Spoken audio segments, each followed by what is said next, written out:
Hey everyone, it's Miss Bell here again from the Science Lab, and we are going to be talking about force and motion again. Now there's a lot of different things to think about when it comes to force and motion, such as speed, direction, position, where something is moving, how it moves, what kind of pathway it leaves. Is it rolling? Is it spinning? Is it sliding? So much to take into consideration when thinking about force and motion. But take a look at some of these things right here that I have. Here's a windmill that my kiddo and I made at home. Now, standing still, it looks just like this, but when my hand touches it, my hand is doing something that causes the windmill to move. You know, is it spinning? Is it rolling? Is it sliding? Same with my ball right here as I'm moving it from one place to another. Or I have, dun, dun, dun, dun, we all know what this is. It's a spinner. That's my daughter's from home. So again, lots of things to consider when talking about force and motion. So let's get to it. When talking about force, that just means a push or a pull that can change the position or motion of an object. So a push usually means away from your body, and pull usually means toward your body. Take, for instance, my little car right here. I can pull it toward me, and I can push it away as it rolls on the table. I can slide my bugs to me by pulling them toward me, or I can push them away as they slide on the table going far away from me. Now take my dinosaur here with the cute little shopping cart. Let's say he's at the Dino grocery store and he's really hungry and he has a shopping cart and he's going down the aisles picking out all that dinosaur food. What is this motion right here? Well, those wheels are rolling on the floor and he's moving in a straight line unless he curves the cart, but he's pushing that cart down the grocery aisle at the dinosaur food store. Now let's say he goes home and he needs to take out the trash and the recycling. Well, here's our recycling bucket right here. He's gonna tilt that recycling bucket and he's gonna grab it like such. And he is going to make this motion, pulling it to the curb so that it can be picked up. And that is a pull. He is pulling the recycling bin outside. Versus with the cart, he's pushing it in front of him. Now take my little container here. Okay, I want to get the lid off. So I have to think, am I going to push the lid away from me, or am I going to pull the lid toward me? And with this particular container, I'm going to be pulling it toward me. Right? Let's see that again. I'm going to pull the lid to me. So when talking about forces, it's important to know that when something is not moving, we would call that balanced forces. You can see my little bird at the tip of my finger. It's gonna balance on its little beak right there. Without me moving and without it moving, without me touching it, it is balanced. However, if I put some sort of force on it by touching it on top or giving it a little tap or bumping it up and down, it's going to start moving and it becomes unbalanced.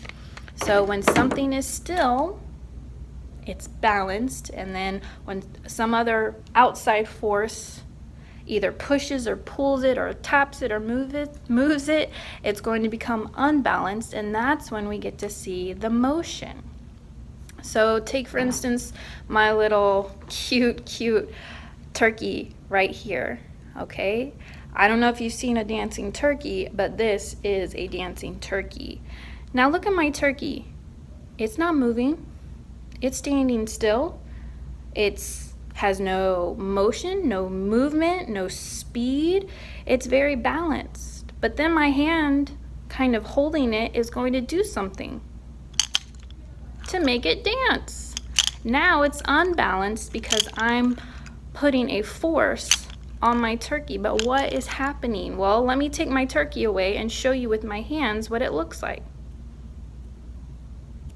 What is happening to my fingers as they come together and then I release them? Well, it kind of looks like this. I grab my jacket and then I let go. I grab my jacket and then I let go. I'm pushing my hands or my fingers together and then letting go. So I'm pushing and then letting go. I push my thumb up, which makes my turkey dance, and then I let go. Now, what about a globe, right? Sphere shaped, it's gonna spin on its axis, and I'm going to make this motion. My hand is going to go away from me. Is that a push or a pull? What kind of force is that?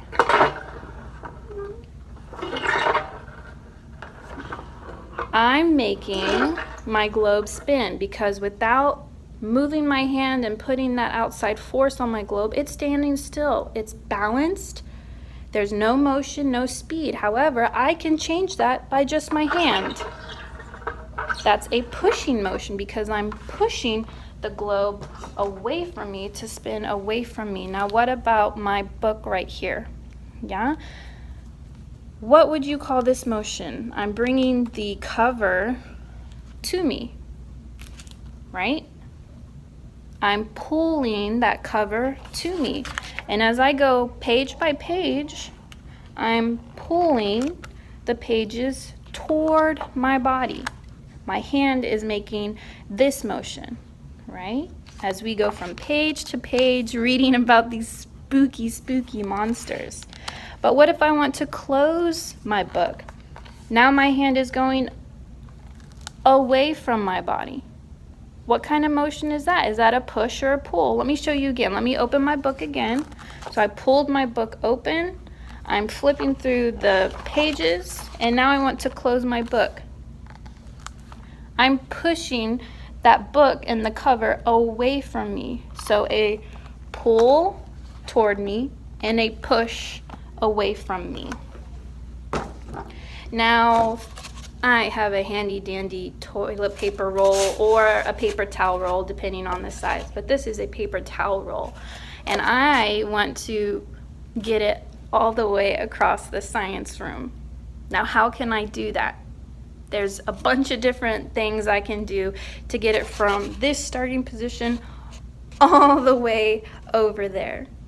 But one thing I want to do is I want to toss it. And I know we shouldn't throw things in school. I know. But this is educational and I'm trying to show you guys something. So if I want to throw this or toss it lightly all the way across the room, what kind of forces need to happen? A push or a pull or both? Well, I could have it like this and I could just push it away from me, but I want some good momentum. I want some good speed. So instead of just keeping it in front of me and trying with all my might to just pop it away, what if I kind of winded up my arm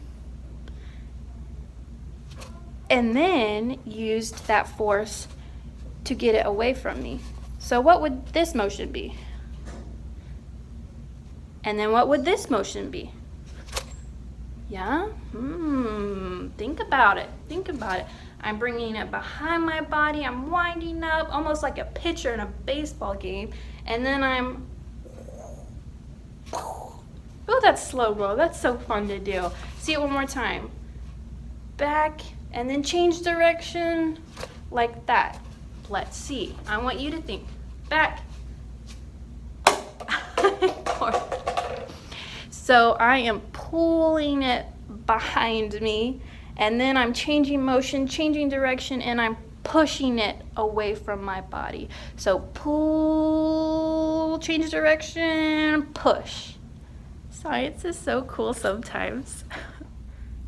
Right here, what we're looking at is an anemometer. Now this is something I made in the science lab, and it might look a little tricky with all the different numbers and measurements, but this is a tool that meteorologists use to look at and observe the wind speed outside. Right now you see it's standing completely still. There's no movement, there's no motion. We don't have an ending position, we don't have a change in direction. However, when I turn this on, air is going to come out of my blow dryer, and that's going to put a force upon our little ping pong ball that's taped on a string.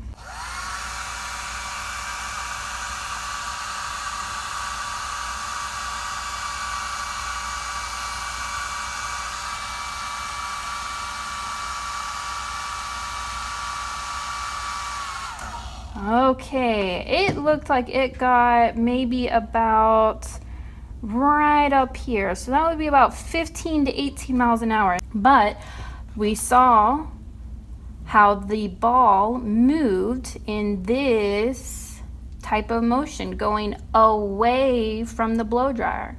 Now we couldn't see the air coming out because we can't always see air, but we were able to see that force in action as the ball kind of bounced and moved all over the place. And we would call that, what, a push or a pull? What do you think? We know that when talking about force and motion, that objects can move from one position to another position. So you have a starting place and an ending place. And it takes a certain amount of time to get from here to there. So objects can move and change position over time. So with this little demonstration, I'm going to be using a meter stick, which is this long. It's 100 centimeters, and I'm also going to be using what we call a ruler, which is 1 foot long or 12 inches long. I'm also going to use a stopwatch, which I can stop and pause and start again and reset the time to let you guys know how long my objects take to get from the starting position to an ending position. So right now I'm going to use my car, my little Hot Wheels truck, and I'm going to use the pushing motion to push it along to get from here to here, and I'm going to tell you how long it takes. Ready, set, go. Oh, that was a little under 3 seconds, and it didn't go all the way. So you know what? In science, sometimes we have multiple trials. Let's try again. Ready, and go. Good. Now it did fall off the table, but this time I gave it a little bit more of a push because of my first time it only went to about right here. So I wanted to make sure it went all the way down. And the time was about 1.5 seconds, which is not a long time at all. Let me try my battery operated car, which I can turn on and off, and I'm going to do the same thing. So I don't even need to push this car like I did my Hot Wheels, because this is going to run on its own. So my time is set to 0, and here we go. Let's see what this looks like. Ready, and go. Stop. So the time on that car was 3 seconds from it to get from its starting position to its ending position with my meter stick. Now I want to try my Pringles can and see how long it takes for it to roll on the table. Ready, and go. Good, that was 3 seconds. You can also do this with different other lengths, like a ruler. You can just see how long it takes for your car to get from one end of the ruler to the other ruler. And you can use a stopwatch just in the same way. You can use different amounts of force, like a small tap for a slower speed, or even a hard tap for a faster speed. We know that forces will eventually cause objects to move, stop, or change direction. And what I mean by that, let's take these sports balls for an example. I have a basketball and I have a baseball. Now I'm going to roll my baseball on the table and try to come in contact with my basketball. So I'm going to have a pushing force, that motion. It's going to roll in a straight line, and my goal is to hit my basketball. But right now, it's not moving. There's no motion, there's no speed, there's no change of anything. But look what happens when this ball comes in contact with this ball.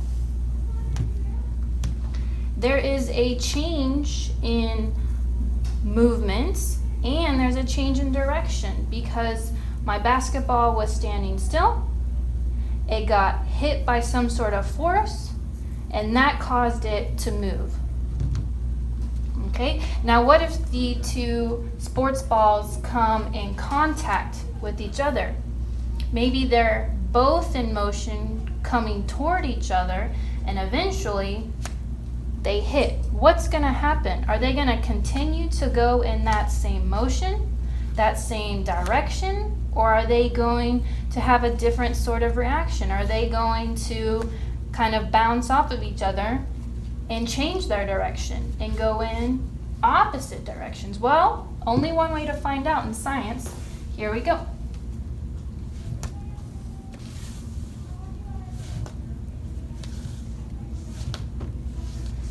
They do. Those two forces of being pushed toward each other, eventually they come in contact and they help each other kind of change their direction and change their motion. Here we have a really kind of cool layout, and we're going to imagine this is a like an outdoor park area. We have a road that curves off to the left. We have a little pond over here with a duck. We have some leaves, some acorns, a pine cone, and I also have a car that's going to be driving on our road. We also have some wildlife, a squirrel, a deer, a little kitty, a duck, and even my little alligator over there. Now, the first thing I want us to look at is our squirrel. Our squirrel is on a hungry mission, and it is trying to get to our acorns that are positioned over here. Now, the squirrel has a choice. How does it get from its starting point to its ending point safely? Now, one pathway the squirrel can make is a straight line there. Okay, the squirrel can also make a kind of curved pathway, or the squirrel can kind of zigzag. It can go here and it feels safe. It could go here, it feels safe. It can go here, it feels safe. And then the squirrel can finally end up at those acorns, kind of making a zigzag pathway instead of just one straight movement. So I want you to pay attention to the movement of the squirrel and the car. What's going to happen? Because both of these items or objects, an animal and an object, are going to be moving, and watch what happens. Do they both continue moving? Do they both end up stopping? What happens to the pathway of both of these items or objects? So here we go. Ready? And go.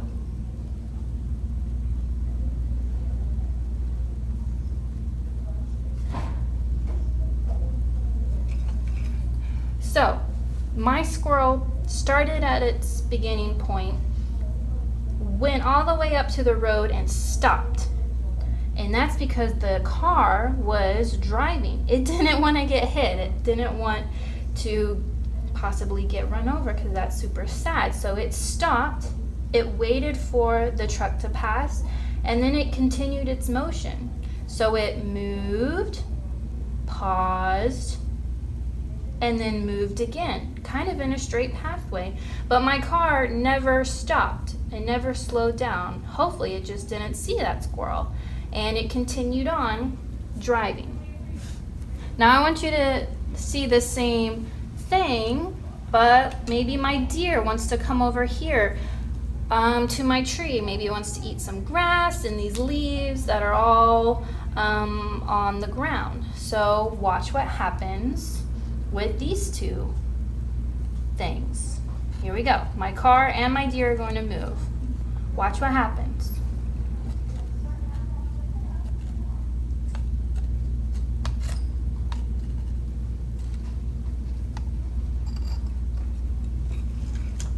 So kind of the opposite thing happened. The motion of my deer was a continuous one. The speed never changed. He never stopped. He never kind of changed direction. He had a goal and he went straight there.